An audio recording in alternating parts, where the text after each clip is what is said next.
എൻ്റെ കൊറോണ കാല ചിന്തകൾ.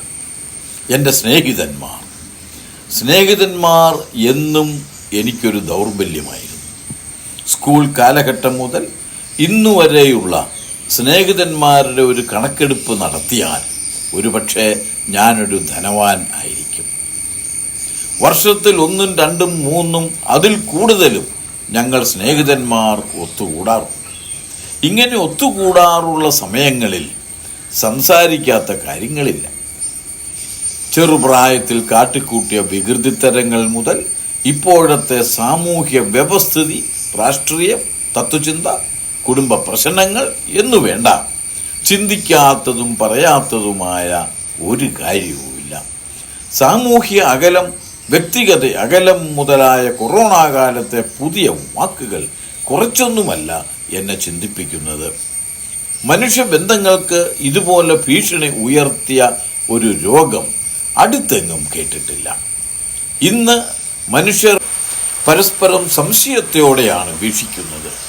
കരങ്ങൾ കൊണ്ടുപോലും തമ്മിൽ സ്പർശിക്കാൻ ഭയപ്പെടുന്നു.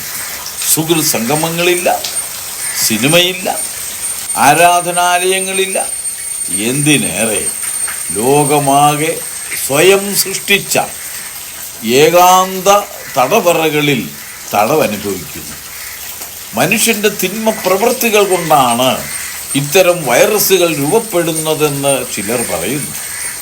പ്രകൃതിയെ സ്നേഹിക്കാതെ അതിനെ അമിതമായി ചൂഷണം ചെയ്യുന്നത് കൊണ്ടാണെന്ന് മറ്റു ചിലർ പറയുന്നു.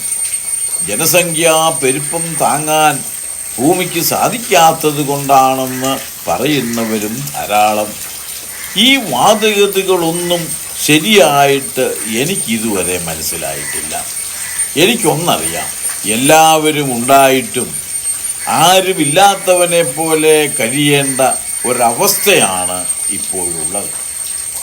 വീട്ടിൽ നടക്കുന്ന ഏത് ചടങ്ങിലും, അത് സന്തോഷത്തിൻ്റെ ആയാലും ദുഃഖത്തിൻ്റെ ആയാലും, സ്നേഹിതന്മാരുടെ സാന്നിധ്യം എൻ്റെ സന്തോഷം വർദ്ധിപ്പിക്കുകയും പ്രയാസം കുറയ്ക്കുകയും ചെയ്യുന്നു.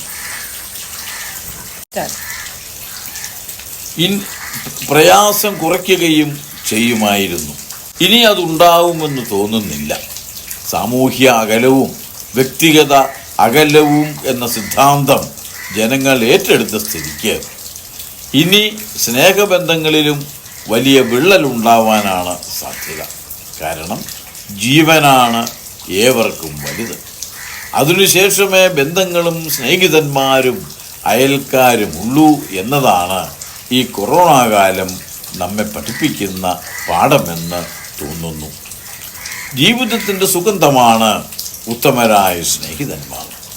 സൗരഭ്യം നഷ്ടപ്പെട്ട പൂ പോലെയാണ് ഇപ്പോൾ ജീവിതം. ഏകാന്തതയിലേക്ക് കണ്ണുനട്ട് എല്ലാം ശരിയാവുമായിരിക്കാം എന്ന ശുഭപ്രതീക്ഷയോടെ ഗതകാല സ്മരണകൾ അയവിറക്കിക്കൊണ്ട് ഓരോ ദിവസവും കടന്നുപോകുന്നു.